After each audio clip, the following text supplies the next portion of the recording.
다음에 4장. 4장에서 자주 출제되는 문제를 보자고요.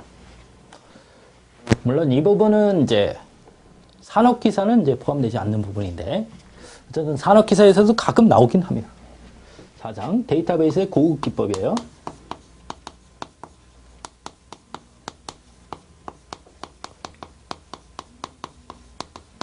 다섯 개의 절로 해놨는데, 첫 번째 트랜잭션에 대해서 아주 많이 나오죠. 트랜잭션은.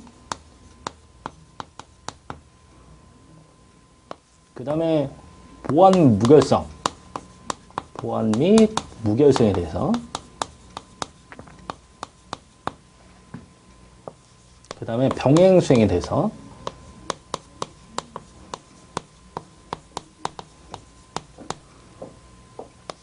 그 다음에 회복에 대해서.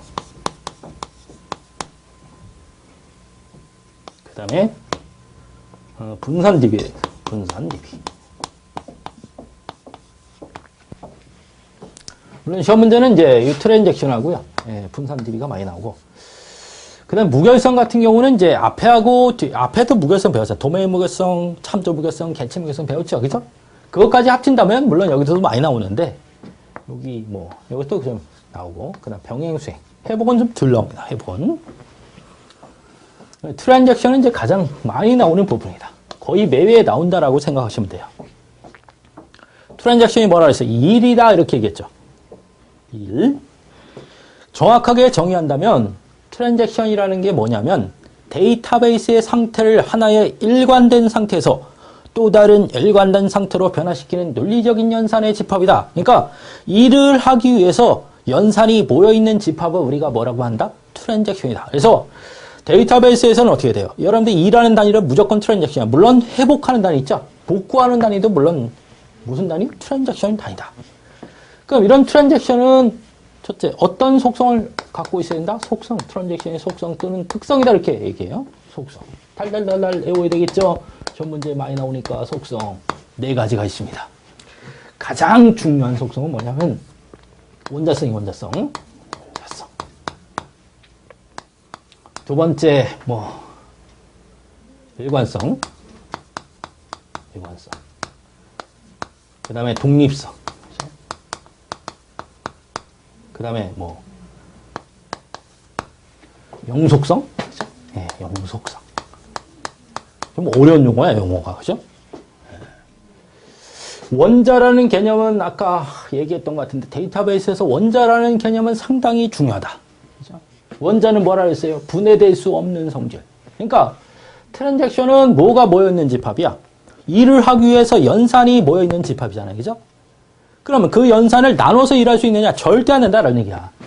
원자란 얘기는 어떻게 돼? 그거는 하나라. 절대 분해될 수가 없는 성질이다. 그러니까 트랜잭션 중에서 일부의 연산이라도 완료하지 못하면 처음부터 다시 해야 된다는 얘기지. 분해돼서 요만큼 지금 하고 나머지는 나중에 하겠다. 이런 건 통하지 않는다는 얘기지. 그러니까 원자성이라는 개념은 어떻게 돼요? 절대 분해해서 일할 수 없다는 개념이고, 일관성은 어떻게 돼요? 일관성은 이런 데 고정 요소가 있잖아. 데이터베이스가 고정 요소. 고정 요소는 트랜잭션이 수행하기 전하고 트랜잭션을 수행하고 나서도 어떻게 같아야 된다. 물론 거기 변화 요소도 있고 고정 요소도 있지만 고정 요소인 경우는 트랜잭션 전후가 같아야 된다는 성질을 우리가 뭐라고 한다? 일관성이다 이렇게 얘기한다. 그 다음에 독립성이라는 것은 여러분들 어떻게 돼요? 하나의 트랜잭션이 수행하는 동안 다른 트랜잭션이 끼어들 수 없으며, 이거 여러분들 인디펜던트가 아닙니다. 독립만세가 아니고 아이솔레이션입니다. 영어로 아이솔레이션. 즉 격리라는 개념이죠. 격리. 격리성이에요. 격리성. 그죠? 격리야. 이 일관성은 어떻게 돼? 다른 말로 계속성이다. 뭐 이렇게도 얘기합니다. 일관성, 계속성. 용속성? 예, 용속성, 계속성. 뭐요?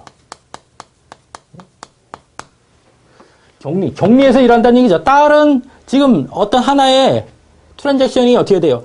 자원을 점유해서 일하잖아. 그럼 그 자원들을 다른 트랜잭션이 어떻게 돼? 끼어들어서 같이 사용하면 절대 안 된다. 이상한 결과 나오거든요. 일을 하고 나면. 그래서 절대 안 된다는 개념이 뭐다? 독립성이라는 개념이다. 그 다음에 영속성이라는 개념은 뭐냐면 트랜잭션이 한번 어떻게 변화시킨 상태는 또 다른 트랜잭션이 들어와서 변화시킬 때까지는 계속해서 유효해야 된다는 성질을 우리가 뭐라고 한다? 영속성이다. 이렇게 얘기한다. 물론 자세한 건 또 어떻게 이론에서 배우겠죠. 당연히. 시험 문제 여기 자주 출제된다. 그래서 몇 번 여러분들 어디에 17번 딱 보시면 첫 번째 나와 있어요. 트랜잭션이 가져야 될 특성과 거리가 먼 것 했습니다. 속성, 특성이라 했지? 특성이라고도 합니다. 네. 가번 원자성 맞죠? 나번 일관성 맞죠? 답은 독립성인데 말은 한국말은 똑같아. 근데 어떻게 돼? 영어가 틀렸어요. 인디펜던트가 아니고 뭐라? 아이솔레이션이라고 해야 되는데 틀렸습니다. 영속성 맞죠? 그래서 여러분들 어떻게 돼? 영어로도 좀 알아두세요. 영어로도. 이게 어떻게 돼? 완전히 속인다는 얘기야. 그죠? 한국말하고 영어하고 좀 잘 알아두시고. 그 다음에 트랜잭션의 상태도 있어요. 가끔 나오긴 하지만 트랜잭션의 상태는 어떻게 돼? 처음에 활동의 상태가 있겠고 그 다음에 부분 완료의 상태, 완료의 상태, 그죠? 실패의 상태, 복귀의 상태 뭐 이런 것들이 있습니다. 그 중에 부분 완료라는 게 뭔지 좀 알아두시고 부분 완료라는 것은 어디에서? 연산장치에서 트랜잭션의 연산이 완전히 끝난 상태야. 그러니까 데이터베이스는 하드디스크에 있잖아. 하드디스크에 적용하기 바로 직전의 상태를 부분 완료다 이렇게 얘기해요. 트랜잭션의 일부분이 완료된 상태가 절대 아니다. 트랜잭션이 완전히 완료된 상태야. 그 다음에 트랜잭션의 연산에는 어떻게 돼? 커미트와 롤백이 있습니다. 커미트. 연산. 아까 커미트 잠깐 얘기했던 것 같은데 커미트. 성공. 그죠? 성공. 그죠? 롤백이 있죠. 롤백. 그죠? 롤백. 복귀. 그죠? 성공은 어떻게 돼요? 하나의 트랜잭션이 들어와서 어떻게 돼? 완전히 데이터베이스에다 적용을 했습니다. 갱신이나 뭐 어떤 상태를 연산이 완료된 상태를 완벽하게 데이터베이스에다가 적용한 상태를 우리가 뭐라 그래? 커미트다 이렇게 부르고요. 롤백은 어떻게 돼? 어쨌든 실패해서 처음부터 일하겠습니다를 알려주는 연산이야. 그러니까 커미트는 어떻게 돼? 완벽하게 수행했습니다를 알려주는 연산이고 롤백은 어떻게 돼? 뭔가 일하다가 실패했으니까 처음부터 다시 일하겠습니다. 이거를 알려주는 연산이 롤백이다. 이해되시죠? 이런 것들 좀 알아두세요. 어쨌든 트랜잭션에서는 어떻게 돼? 이거 시험 문제 아주 잘 나오니까 그죠? 달달달달달 그죠? 그 다음에 보안 뭐 여기서는 제가 문제를 집어넣지는 않았습니다. 보안은 뭐라 했어요? 보안은 허가받지 않은 사용자가 데이터베이스에 접근해서 불법적으로 데이터를 획득하는 행위로부터 방어하는 것을 우리가 뭐라고 한다고? 보안이다 이렇게 얘기합니다. 그래서 이 보안에서는 여러분들 어떻게 돼? 그란트 명령어 있죠. 그란트. 뭐 권한을 부여하는 명령어, 리복 권한을 해제하는 명령어에 대해서 좀 알아둬야 되고 그 다음에 이 보안에서는 어떻게 돼? 여러분들 암호화 있죠. 암호화에 대해서도 잠깐 여러분들이 어떻게 알아두셔야 됩니다. 근데 그런 것들은 이론에서 배우시고 무결성도 마찬가지죠. 무결성은 결점이 없도록 데이터베이스를 유지시키는 거잖아. 그지? 여기서도 개체 무결성, 도메인 무결성, 뭐 참조 무결성 이런 것들 앞에서 배웠으니까 저기서 좀 이해하시고요. 병행수행은 어떻게 돼? 동시에 여러 사용자가 접근해서 일하더라도 아무 문제 없이 수행될 수 있는 것을 보장해 주는 거예요. 그죠? 직렬성을 보장한다 그랬죠. 직렬성을 보장하는 성질이다. 그럼 이 병행수행 기법은 여러 가지 기법이 있는데 그 중에서도 락킹 있죠. 락킹에 대해서는 여러분들 어떻게 돼? 좀 잘 알아둬야 된다는 얘기야. 락킹. 예, 자물쇠로 잠그다 이런 뜻이죠. 락킹. 그러면 이 락킹은 어떻게 돼요? 락킹은 자물쇠로 잠궈놓고 일을 하라는 얘기야. 그래서 이 자물쇠도 어떻게 두 가지 종류의 자물쇠가 있습니다. 그러니까 뭐 독점락이 있고 공유락이 있어요. 자물쇠로 잠그되 어떻게 돼? 남이 절대적으로 어떻게 돼? 열고 쓸 수 없는 독점락이라는 게 있고 어떻게 서로서 사용할 수 있는 공유락이라는 게 있다는 얘기야. 그러니까 내가 임의의 자원을 사용하는 데 있어서 어떻게 돼요? 언제 이 락을 걸어서 일을 하고 언제 락을 풀어줄 것인가를 가지고 병행수행을 하는 기법이 뭐다는 얘기야. 그게 병행수행 기법. 여러분들이 아무 문제성 없이 아무 병행수행 기법 없이 병행수행을 하게 되면 여러 가지 문제가 발생합니다. 그렇죠? 물론 그건 이론에서 배우겠지만 뭐 모순성도 발생하고요. 연쇄 복귀도 발생하고 이런 문제가 발생한다는 얘기야. 아무 병행수행 제어기법 없이 병행수행을 시키게 되면 그래서 그 병행수행을 어떻게 돼? 이런 기법을 사용해서 병행수행을 해야 되는데 그 중에 가장 대표적인 게 락킹 기법이라는 얘기야. 언제 자물쇠를 걸고 언제 어떻게 이 자물쇠를 풀어줌으로써 어떻게 우리가 병행수행을 하는 기법이라는 얘기죠. 그러니까 임의의 자원에 대해서 예를 들어서 A라는 트랜잭션과 B라는 트랜잭션이 있어요. 그죠? 이건 T1이고 이건 T2야. 응? 그럼 얘가 이거에 대해서 독점락을 걸고 작업하면 독점락을 B가 같은 자원에 대해서 공유락 요청을 하든 독점락 요청을 하든 무조건 불어. 얘가 예를 들어서 공유락 요청을 해왔습니다. 불어다는 얘기야. 얘가 독점락을 거는데 독점락 요청을 해왔더니 당연히 불어져. 안 된다 이런 얘기지. 근데 T1이 공유락을 걸고 지금 작업을 하는 상태에서는 독점락 요청이 들어오면 불어하지만 공유락을 걸고 작업하는데 공유락 요청이 들어오면 이때는 허용을 한다는 얘기지. 즉 언제 공유락을 거냐면요. 여러분들이 검색 작업을 할 때는 공유락을 겁니다. 그렇지만 삽입이나 삭제나 갱신 작업을 할 때는 독점락을 걸고 하죠. 그러니까 삽입, 삭제, 갱신을 할 때는 자기가 혼자 쓸 수 있는 락을 딱 걸어놓고 남이 접근하지 못하게 된다는 얘기죠. 그러니까 이런 거를 가지고 여러분들이 어떻게 돼? 병행 수행을 하게 된다. 물론 2단계 로킹 규약을 여러분들 정해놓고 합니다. 2단계 로킹 규약이라는 것은 이제 여러분들이 확장 단계가 있고 확장 단계, 축소 단계가 있습니다. 축소. 확장 단계에서는 어떻게 돼? 락만 요청할 수 있지 락을 풀어주지 못하는 단계고 축소 단계에서는 락을 풀어줄 수만 있고 락을 새롭게 걸 수 없는 단계를 우리가 축소 단계다 이렇게 얘기해요. 그래서 확장 단계에 있을 때는 어떻게 락 반납을 안 하기 때문에 뭐에 빠질 수 있어요? 항상 교착 상태에 빠질 수 있다는 약점을 갖고 있습니다. 교착 상태. 교착 상태라는 것은 어떻게 돼? 무한히 휘달리는 상태죠? 그러니까 예를 들어서 어떻게 돼? A라는 자원이 있죠? A라는 자원에 대해서 T1이 독점락을 걸고 작업해요. 확장 단계에 있어요. T2가 B에 대해서 독점락을 걸고 작업을 합니다. 역시 확장 단계에 있습니다.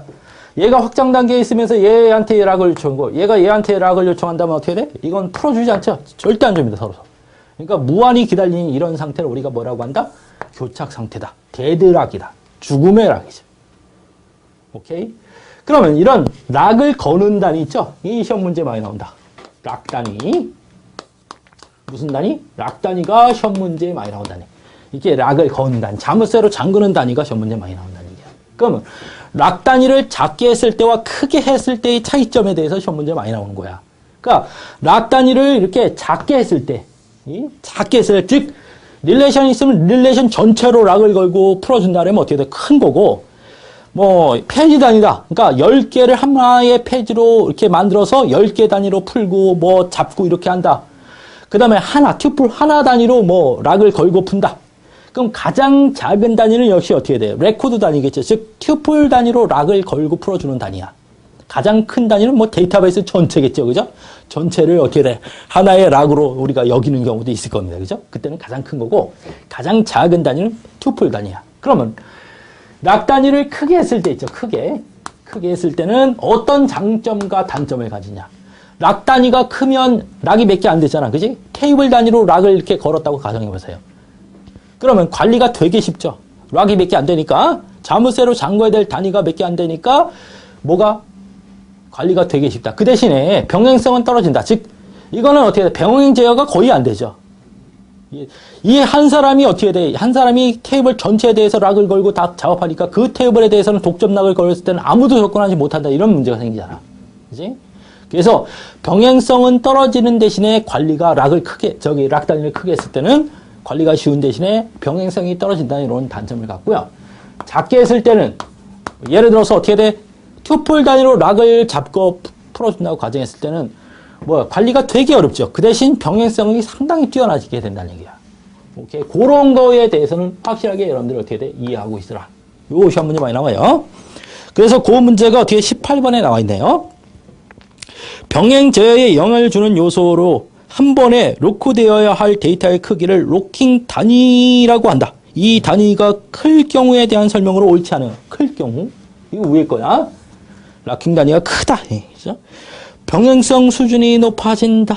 맞아요? 틀려요? 틀렸죠? 이게 크게 되면, 락 단위가 크게 되면 뭐가? 관리가 쉬운 대신에 병행성이 없어진다 그랬어. 그지? 예. 안 되고. 병행 제어 기법이 간단해. 그쵸? 락이 몇 개 안 되잖아. 크게 나누니까. 간단하죠. 그 다음에 라번, 로크 수가 적어진다. 락을 걸어야 될 수가 적어지죠. 몇 개 안 되니까. 당연히. 라번, 극단적인 경우는 순차 처리하는 것과 같다 마찬가지. 이게 당연한 얘기야. 그죠? 몇 개가 안 되니까 전부 어떻게 돼? 아무도 접근 못하고 한 사람이 다 처리하고 나야 다음 사람이 들어오니까 순차 처리하고 똑같아진다는 얘기야. 그러니까 몇 번? 18번에는 가번이 틀렸네요. 그죠? 그 다음에 회복. 회복은 여러분들이 리커버리는 뭐라 그랬어? 데이터베이스가 어떻게 돼? 어떤 문제에 의해서 파괴됐을 때 원래의 상태로 만들어 놓는 것을 우리가 뭐라고 한다? 회복이다. 이렇게 얘기한다. 다시 한번 회복은 뭐다? 어떤 데이터베이스에 문제가 생겼을 때 원래의 상태로 만들어 놓는 것을 뭐라고 한다? 회복이다. 이렇게 얘기한다. 그래서 뭐 이건 뭐 그 문제가 그렇게 많이 나오진 않습니다. 회복은. 가끔 어떻게 돼? 리드나 언두의 개념 좀 나올 수 있고요. 뭐 그 외에는 크게 나오는 문제는 없어요. 그 다음에 분산 DB 이건 좀 나온다 그랬죠. 분산 DB. 나중에 자세히 배우시고. 분산 DB에 대해서는 뭐 분산 DB의 목적 있죠. 예, 그것도 시험 문제 자주 나옵니다. 목적. 분산 DB의 목적. 예. 자주 나오는데 제가 집어넣지는 않았어요. 자주 출제되는 문제에 집어넣지는 않았는데, 이 목적도, 이거 뭐, 위치 투명성, 위치. 그 다음에 중복 투명성. 그 다음에 장애 투명성. 그죠? 그 다음에 병행 투명성. 이런 것들. 그죠? 이런 것들을 목적으로 분산 DB가 구성된다는 얘기야. 분산 DB라는 것은 어떻게 돼요? 예, 이렇게. 분산 데이터베이스가 있으면 이렇게. 예를 들어서 이런 식으로 어떻게 돼요? 각각 처리 시스템이 지역적으로 분산되어 있어. 이걸 통신 네트워크로 연결시켰죠. 물론 이런 데에다가 여기에 데이터베이스가 어떻게 돼? 역시 다 분산 시스템마다 다 하나씩 따로따로 붙어 있는 거지. 분산 DB가. 이런 걸 분산 데이터베이스 이렇게 부른단 말이에요. 그럼 이렇게 데이터베이스를 구축하는 이유가 뭐냐면 요 네 가지 목적 때문에 그렇다는 얘기야. 위치 투명성은 뭐냐면 여기 사용자가 있을 거예요. 사용자. 이 사용자가 자기가 요청한 데이터가 이 사이트에 있든, 이 데이터베이스에 있든, 이 데이터베이스에 있든, 이 데이터베이스에 있든, 알 필요가 있다, 없다? 없다, 이런 얘기야. 그냥 요청만 하면, 여기에 없으면, 이쪽에 어떻게 돼? 얘가 클라이언트가 되고, 얘가 서버가 되겠지. 얘가 이쪽 요청해서 이쪽에서 찾아서 얘한테 준다는 얘기야. 그러니까 사용자는 그냥 요청만 하면 되지, 자기가 굳이 그 정보가 있는 곳을 알 필요성이 없다는 성질을 우리가 뭐라 그래? 위치 투명성이다. 그러니까 위치에 독립적이지, 종속적이지 않다. 이게 가장 중요한 목적 중에 하나야. 중복 투명성은 어떻게 돼? 이런 데 뭐가 많은 거. 트래픽이 아주 많은 자료에 대해서는 이쪽 DB에다가 중복해서 조정하더라도 아무 문제성 없다는 얘기지. 한 군데다 집어넣게 되면 트래픽이 전부 이쪽으로 몰리니까 다운돼 버리죠. 그러니까 이게 분산해도 상관없다는 얘기야. 이게 중복 투명성이고, 장애 투명성은 뭐냐?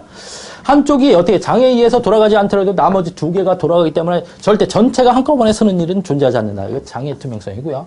병행 투명성은 이쪽 한 군데에서 공급하지 않고 어떻게 돼? 이렇게 나눠서 공급할 수 있다는 얘기지. 그럼 더 빨라진다는 얘기예요. 이런 것들을 병행 투명성이다. 근데 가장 중요한 목적이 두 가지죠. 그 중에서도 위치 투명성이 가장 중요한 목적이다. 시험 문제 자주 나오는 편이다. 그 다음에 분산 DB의 장단점이 있어요. 이것도 어떻게 돼? 시험 문제 자주 나옵니다. 장단점. 장점은 좋은 거 되게 많죠. 예. 신뢰성이 되게 좋다. 그죠? 왜? 이 당연 투명성 때문에. 그 다음에 뭐 어떻게 돼? 비용은 뭐 절약되는 건 아니네. 그죠? 단점에 대해서 여러분들이 확실하게 알아야 되는데, 이 단점, 장점은 다 좋은 거지만, 이 단점의 가장 대표적인 게 뭐냐면, 대표적인 게 소프트웨어야, 소프트웨어. 이게 이렇게 분산했을 때는 어떻게 돼요? 좋은 거 다 알아, 누구나. 근데 문제는 뭐냐면, 지금처럼 이렇게 말하듯이, 이쪽이 달라붙었을 때 어떻게 트래픽이 이쪽에 많으면 이쪽에 이렇게 분산해서 접근할 수 있게끔 이렇게 만들어줘야 되는데, 이런 게 말하듯이 소프트웨어가 그 역할을 해줘야 되는데, 그런 소프트웨어 개발이 상당히 어렵다는 얘기야. 그러니까, 소프트웨어 개발이 어렵다. 그러니까, 소프트웨어 개발하는데 돈이 많이 들어가고, 그 다음에 어떻게 돼? 개발하기도 어렵다는 거. 그죠? 그 다음에 통신에 대한 제약상이 따른다는 것. 통신. 그죠? 통신의 문제가. 결국 어떻게 이거 전부 네트워크로 연결을 시켰으니까 통신에 대한 제약상이 따를 수밖에 없지. 그러니까 기반 시설이 잘 되어 있어야 이런 것들이 어떻게 돼? 구축하는데 문제가 없다라는 얘기입니다. 그죠? 그러니까 시험 문제는 여기에 잘 나와요. 요거. 그래서 몇 번, 19번 보면 분산 데이터베이스에 대한 설명으로 거리가 먼 것, 지역 자치성이 높다 그랬죠. 그러니까 지역 자치성이 높다는 얘기는 이쪽 지역에 구성되는 데이터베이스는 이쪽 실정에 가장 알맞게 구축할 수 있다는 얘기예요. 그죠? 마찬가지로 이쪽. 왜? 통신 프로토콜만 맞으면 연결하면 다 연결되니까 그건 문제가 안 된다는 얘기지. 자기 지역 실정에 가장 알맞게 데이터베이스를 구축할 수 있다는 이런 장점을 가진다는 얘기야. 효용성과 융통성이 당연히 효용성과 융통성이 높죠. 그죠? 그 다음에 분산 제어가 가능하다. 당연히 분산 제어를 위해서 만드는 거야. 그 다음에 어떻게 돼? 이건 확장성도 되게 좋습니다. 무슨 얘기냐면 여기에 새로운 응용 문제가 생기면 이걸 세울 필요가 없어. 그냥 여기다 하나 더 달면 돼. 이렇게. 새로운 응용 문제가 생기면. 그죠? 그 다음에 폐쇄도 축소도 용이하면 그냥 잘라버리면 되죠. 다른 걸 세울 필요가 없다니까. 다른 부가적인 노력을 할 때도. 그 다음에 여러분 소프트웨어 개발 비용이 저렴하다. 아니다. 소프트웨어 개발이 어렵기 때문에 그 개발 비용이나 이런 거 다 어떻게 많이 든다. 이런 장점과 단점을 가지고 있다는 것 여러분들이 머릿속에 정확하게 집어넣으세요. 자, 요게 이제 틀린 보기로 많이 나온다는 것 이런 것도 여러분들이 알아두시고요. 이해되시죠?